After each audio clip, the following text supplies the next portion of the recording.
ऐसे मंच पर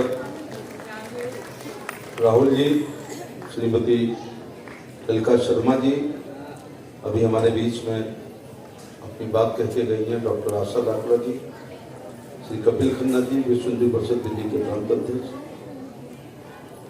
हमारे साथ एमपी रहे दिनेश नावड़िया साहब, एडवोकेट राजेश कुमार, ज्ञानचंद गौतम जी, राजेश प्रजापति जी, श्री आदेश गुप्ता जी, सुरेश चंद्र वर्मा जी, सभागार में उपस्थित विभिन्न संगठनों से जुड़ी हुई महिलाएं, देवियों, सज्जनों, पत्रकार साथियों, 2 बजे से सदन है और मेरी रोस्टर ड्यूटी है, इसलिए मैं अपनी बात पहले कहते जा रहा हूँ। और आज बहुत महत्वपूर्ण विषय पर पार्लियामेंट माननीय स्पीकर साहब के अविश्वास प्रस्ताव के ऊपर चर्चा हो रही है। महिला सशक्तिकरण, सामाजिक समरसता, सशक्तिकरण की कुछ वर्ष और आवश्यकता है। सामाजिक समरसता, पारिवारिक समरसता जो महिलाएं बनाती हैं, अगर वो ना होती तो घरों में काफी विवाद हुआ करते हैं। आज भी भाइयों को विवाद को बहन ही सुलझाती है, वो सबके लिए पूजनीय होती हैं और समदर्शी होती है। इसलिए सामाजिक समरसता में उनका बड़ा योगदान रहता है। कुछ साल बाद जिस तेजी से महिला सशक्तिकरण हो रहा है, इस पर कोई सेमिनार नहीं हुआ करेगी। पिछले 20 वर्षों में, 30 वर्षों में जितना महिला सशक्तिकरण भारत में हुआ है, विश्व के किसी देश में तुलनात्मक रूप से महिला सशक्तिकरण विभिन्न क्षेत्रों में नहीं हुआ। अमेरिका खुद को बहुत एडवांस, विकसित राष्ट्र कहता है, ओल्डेस्ट डेमोक्रेसी कहता है, और इंडिया को लार्जेस्ट डेमोक्रेसी कहता है। हम ही ओल्डेस्ट है और हम ही लार्जेस्ट है। इसका विरोध थोड़ा होना चाहिए विभिन्न मंचों से, जब अमेरिका अपने को ओल्डेस्ट कहता है और हमको केवल लार्जेस्ट, हम ही ओल्डेस्ट है। क्योंकि त्रेता हजारों साल पहले, इससे ज्यादा डेमोक्रेसी क्या होगी? राजतंत्र में लोकतंत्र, भगवान राम की भगवती तुल्य पत्नी सीता जी के प्रतिकूल चारित्रिक टिप्पणी एक व्यक्ति करता है, वो भी समाज के अंतिम छोर वाला है, उसकी गर्दन नहीं काटी जाती, उसको सजा नहीं दी जाती, उसको फांसी नहीं दी जाती है, बल्कि अपनी पत्नी की, भगवती तुल्य पत्नी सीता जी की अग्नि परीक्षा होती है। इससे ज्यादा लोकतंत्र मजबूत कहाँ मिलेगा? और जो अमेरिका अपने को ओल्डेस्ट डेमोक्रेसी कहते हैं, अभी तक माफ करना, एक राष्ट्रपति नहीं बना पाई महिला राष्ट्रपति। और हम ओल्डेस्ट हैं, इसीलिए हम अपना तीसरा प्रधानमंत्री महिला बना लिए। वैचारिक मतभेद हमारे होना अलग बात है, लेकिन वो हमारी प्रधानमंत्री थी। राष्ट्रपति 2 श्रीमती प्रतिभा पाटिल और वर्तमान महामहिम द्रौपदी मुर्मू जी। जब ये शब्द नहीं था, तब पहली राज्यपाल मेरे सूबे की, उत्तर प्रदेश की, सरोजिनी नायडू बन गई थी। और बहुत जल्दी 5-7 साल बाद ही गोविंद वल्लभ पंत पहले मुख्यमंत्री थे, मुझे लगता है सुचेता कृपलानी दूसरी मुख्यमंत्री। तो बहुत जल्दी यूपी जैसे सूबे की मुख्यमंत्री भी महिला बनी। अब ऐसे याद करूं तो दिल्ली में ये दूसरी है, सुषमा जी बनी थी, रेखा गुप्ता मध्य प्रदेश में उमा भारती थी, राजस्थान में वसुंधरा जी थी, और बड़ी सफल मुख्यमंत्री है सब। गोवा में भी बन चुकी है, तमिलनाडु में अम्मा रही हैं, बंगाल में भी हैं, उत्तर प्रदेश में कई बार मुद्दा मायावती जी रही। वित्त मंत्री इस समय है जो देश चला रही है, रक्षा मंत्री रह चुकी है, विदेश मंत्री रह चुकी है, शिक्षा मंत्री रह चुकी है। जिसमें रक्षा और विदेश दो बहुत बड़ी चीज है। और कितना महिला सशक्तिकरण करते हैं, लेकिन हाँ कॉमन महिला का अभी नहीं होता है। अंतर्राष्ट्रीय महिला दिवस पर सेमिनार है और बहुसंख्यक पुरुष मंच पर बैठे हैं। अब इसी से अंदाज लगा लो कि अभी कुछ मंचासीन लायक कमी है। अगर विभिन्न क्षेत्रों में महिला होती, लेकिन सशक्तिकरण हो रहा है। हमने जीके में पढ़ा था, वो is the first lady IPS of India, Kiran Bedi. अब पढ़ना पड़ता है क्या? वो इज द सेकेंड। ऐसा कोई बैच नहीं है जिसमें 10-15 महिला आईपीएस और आईएएस ना आ रही हो। कभी कभी तो टॉपर वही हो जाती है। निकट भविष्य में हम सुप्रीम कोर्ट में जज देखेंगे, वहां सब तय होता है कौन कब बनेगा। हाई कोर्ट में रह चुकी, चीफ जस्टिस रह चुकी। स्पोर्ट्स में बहुत लंबा भाषण हो जाएगा, पीटी उषा से शुरू करें तो अब तक आने में बड़ा टाइम लग जाएगा। अंतरिक्ष की बात करेंगे तो कल्पना चावला। और ये महिला सशक्तिकरण की आवश्यकता क्यों पड़ी, उसके पीछे एक इतिहास है। ये द्वापर त्रेता में आप पीछे नहीं थे। एक युद्ध में गई होगी तभी तो वरदान मिला था ना। जब वो धुरी निकल गई तो अपनी उंगली डालती तो उसने कहा मांगो, तब उन्होंने 2 वरदान मांगे, राम को वनवास को, भरत को गद्दी। तो युद्ध के मैदान में दिया गया एश्योरेंस था। इसका मतलब रानियां युद्ध में जाती थी तो क्या दर्शन के लिए जाती थी, सहायता भी करती होंगी। गार्गी का देश है, विद्युत्मा का देश है, कालिदास से बहस हुई महिला, वेदांत की बातें करते थे। फिर आज द्वापर त्रेता में आप इतने आगे थे, आज क्यों महिला सशक्तिकरण की और महिला आरक्षण की बात हो रही है? इसके पीछे एक घटना है। 1192 में ये तराई का युद्ध पृथ्वीराज चौहान मोहम्मद गोरी से नहीं हारते, एक गुलाम के गुलाम गोरी ने हमको गुलाम कर दिया, उसका असर महिलाओं पे पड़ा, सनातन पे पड़ा। भारत की सभ्यता, संस्कृति, धर्म, आध्यात्म, गीता, पुराण, महाभारत, उपनिषद रचना, भारत की साहित्यिक, सांस्कृतिक, धार्मिक, आध्यात्मिक रीति रिवाजों, परंपराओं पर भी असर पड़ा।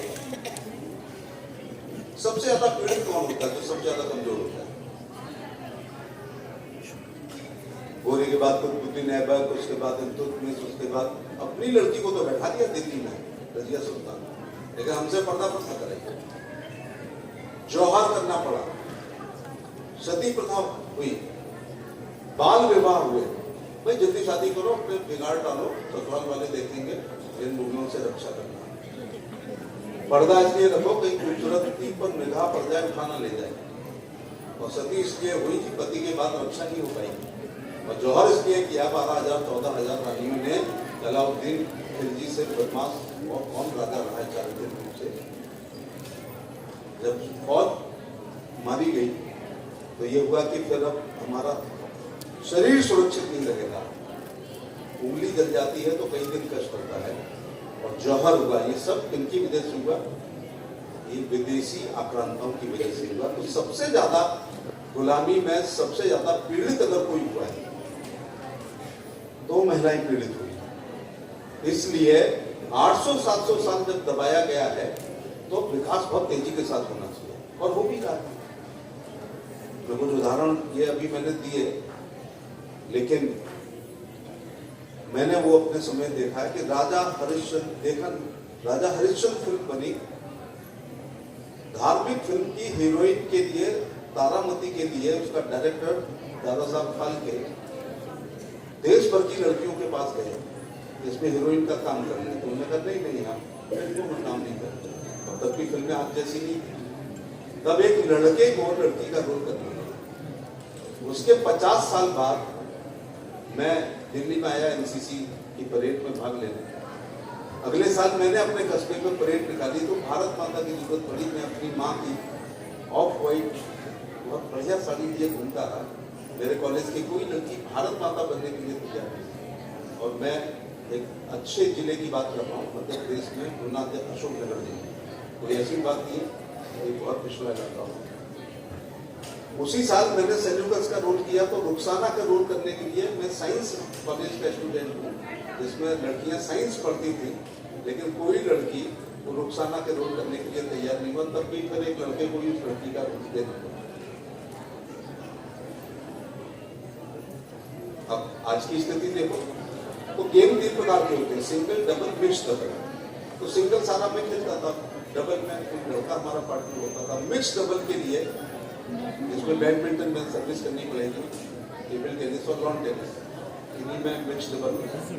मिक्स डबल के लिए कोई लड़की तैयार नहीं थी खेलने के लिए, जबकि मैंने कहा सर्विस जमीन में पटक देना, मिक्स डबल की भी मैं ट्रॉफी पाना चाहूँगा। आज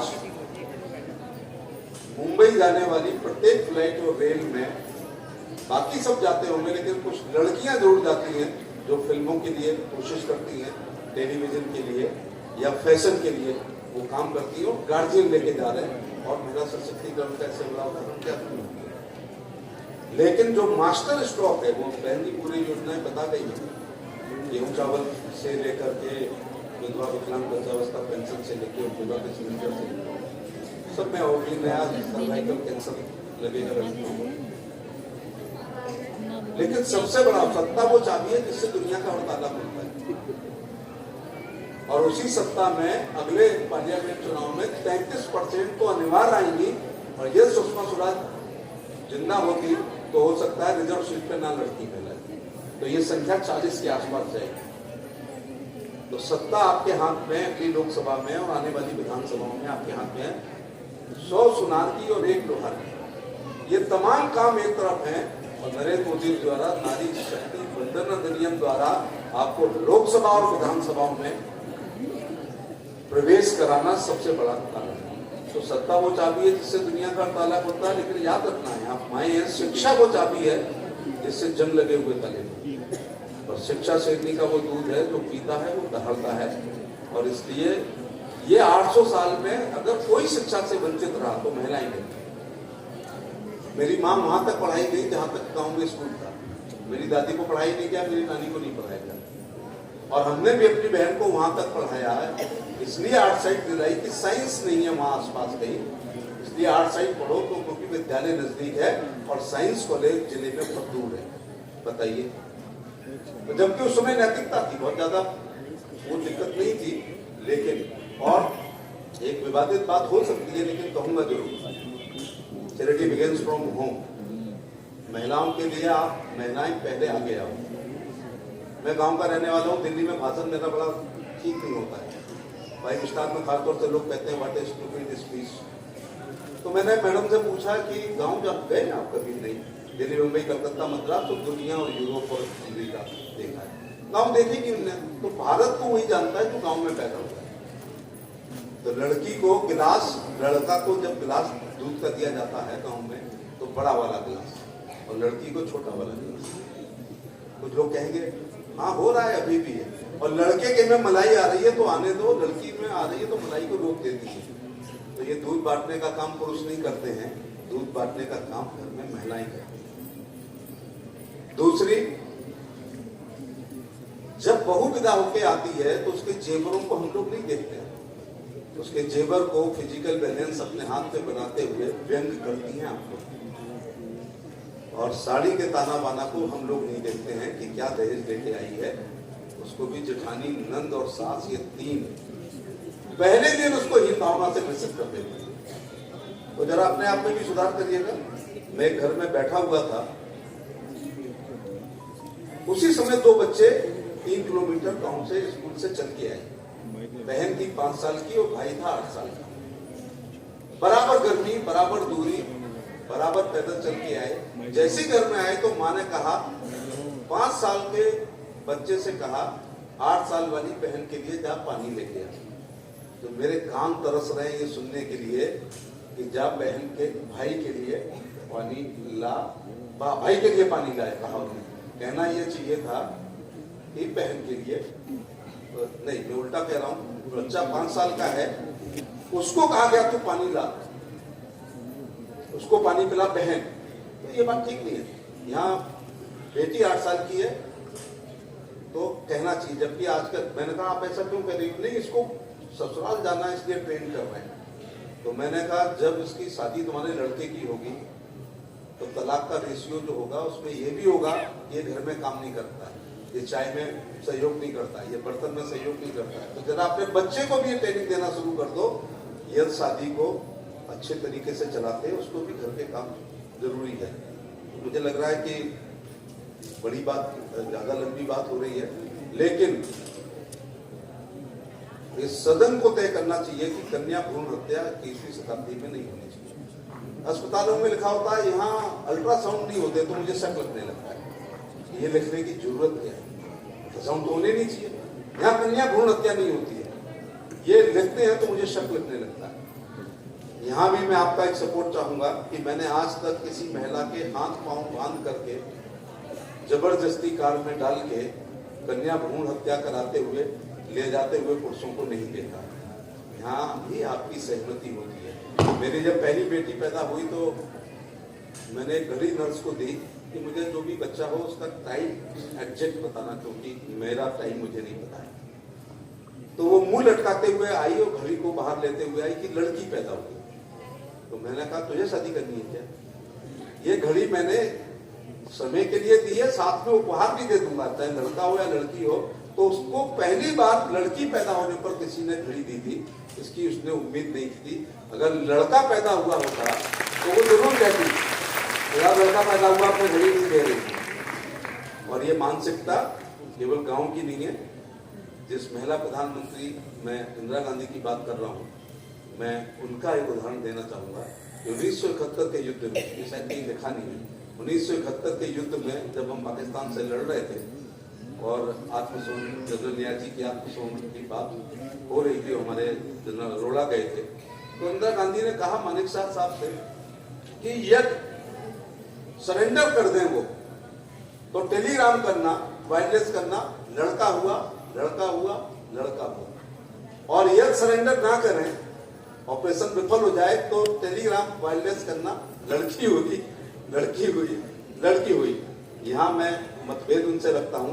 उनको कहना चाहिए था यदि हम जीत जाएं और सरेंडर हो जाए तो टेलीग्राम करना, लड़की हुई लड़की हुई लड़की हुई, ये ज्यादा शुभ होता है। तो सोचिएगा देश की प्रधानमंत्री भी लड़कियों को इंटीरियर मानती थी, तो कन्या भ्रूण हत्या नहीं होना चाहिए। अब बहुत दिल्ली में मैं बैठा हूँ और मेरा कॉन्फिडेंस लेवल देखो। प्रथम राष्ट्रपति राजेंद्र प्रसाद जी के लड़के कई थे, ये पूरा सभागार बताए उनके लड़कों का नाम, मंच भी नहीं बता पाएगा। दूसरे राष्ट्रपति राधाकृष्णन साहब हुए, उनके लड़कों का कोई नाम बताए। तीसरे राष्ट्रपति जाकिर हुसैन साहब हुए, उनके लड़कों का नाम बताओ। क्यों नहीं बता पा रहे? इसमें आपकी गलती नहीं है, इसमें हमें हीन भावना में नहीं आना है। उनका काम ऐसा नहीं था कि आप उनको याद रखें। अब मैं बहुत सावधानी से एक सवाल पूछूंगा। अभी तो मैं बीबी गिरी तक जा सकता था, फखरुद्दीन अली अहमद तक जा सकता था, नीलम संजीव रेड्डी तक जा सकता था, लेकिन नहीं पूछ रहा हूं। अब इस देश में एक प्रधानमंत्री जवाहरलाल नेहरू हुए थे, उनकी एक लड़की हुई थी, जरा उसका नाम बताओ। अब सबने इंदिरा गांधी बता दिया। यदि इंदिरा गांधी की मां कमला नेहरू ने यह सोचते हुए कि नेहरू की विरासत आर्थिक और राजनीतिक और सामाजिक वो मेरे गर्भ में पलने वाली लड़की नहीं संभाल पाएगी, और यदि कन्या भ्रूण हत्या कराती होती इंदिरा गांधी की, तो देश एक नेता से भी वंचित होता। और हम जैसे गांव में पैदा होकर 7 बार एमपी हो गए हैं, राहुल गांधी की मां दादी यदि इंदिरा गांधी नहीं होती तो मुझे लगता गांव के प्रधान बनने में भी उनको परेशानी होती। तो ये है, आप हम लोग कौन होते हैं? गर्भ में पलने वाली लड़की का भाग्य तय करने वाले हम लोग कौन होते हैं? हमारे भट्ट हैं क्या हम जानते हैं?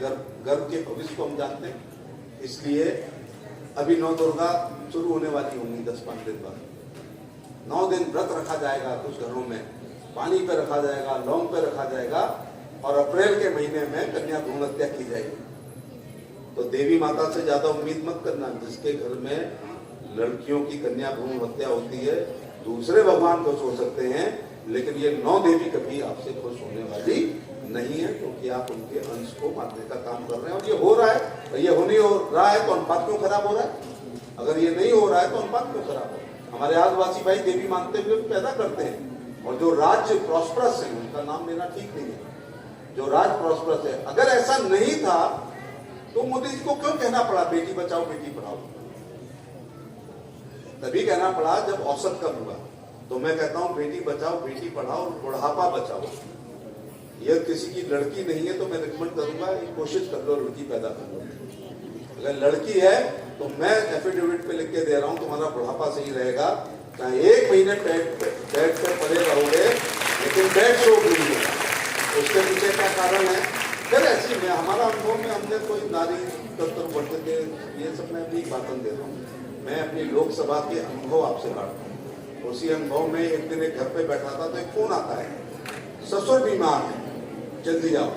तो उसने कहा, जवाब दिया कि नहीं मेरे नर्सरी के बच्चे की तिमाही परीक्षा है तो मैं इतवार को आऊंगा। देख लेना नर्सरी के बच्चा ही कलेक्टर बन जाएगा 2 दिन की परीक्षा, तो मैं इतवार को आऊंगी।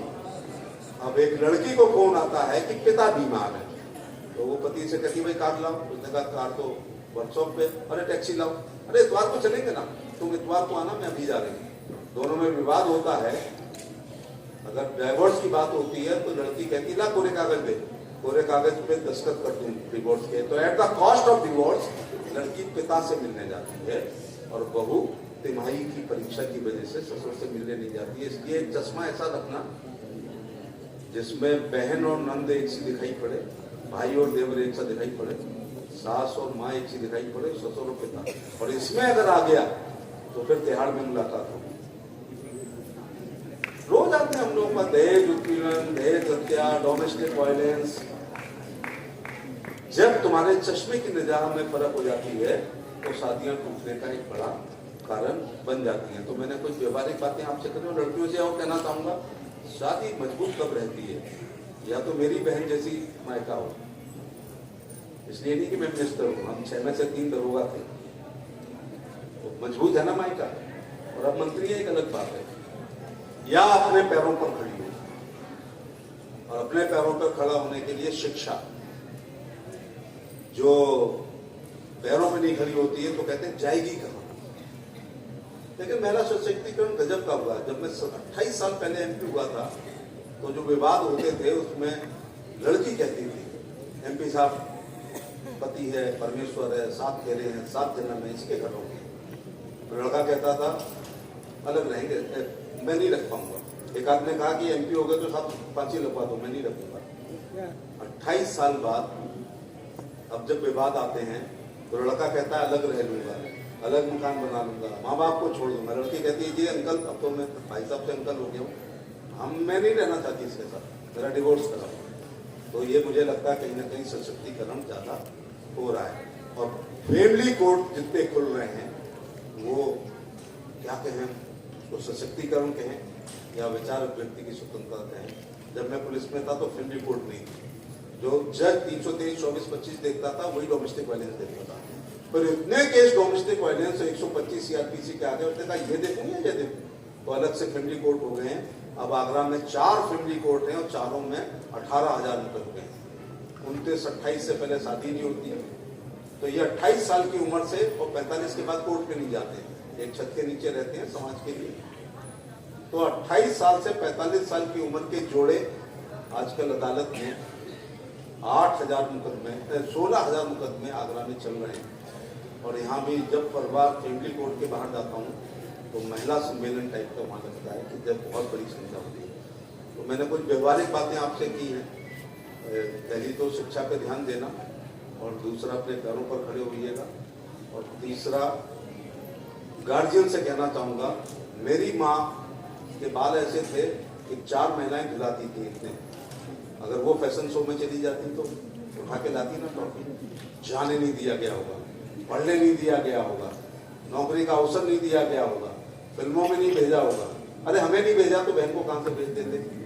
इसलिए अब अपने बेटे और बेटी को समान रखो। वो जो बनना चाहती है, वो फिल्मों में जाना चाहे, वो टेलीविजन में जाना चाहे, वो फैशन में जाना चाहे, वो पुलिस में जाना चाहे, वो पहले तो कहा टीचर बन जाए, बैंक और टीचर बन जाए। नर्स कोई बनती थी तो उस पर भी पता नहीं क्या पत्तियां कसते थे। तब पहले था केवल अध्यापका बन जाओ, लेकिन अब ये है। मैं प्रधानमंत्री का धन्यवाद देना चाहूंगा। CRP, BSF, ITBP, CISF, RPF में आपका 33% आरक्षण कर दिया। इसलिए तीसरी लड़की पैरामिलिट्री फोर्स में लड़की होगी, और यूपी ने जुडिशरी में भी आरक्षण कर दिया है। और अब तो सारी बातें छोड़ो ना, अब तो आप 33% कम से कम एमपी होंगे, 33% कम से कम एमएलए होंगी, और दिल्ली जो राजनीतिक राजधानी है वो भी आपके हाथ में है, महिला के हाथ में। मैं इन शुभका बनते जी का धन्यवाद, एक करेंट विषय पर उन्होंने इस सेमिनार को रखा, कुछ लोगों को अवार्ड भी देंगे जिन्होंने विभिन्न क्षेत्रों में अच्छा किया होगा।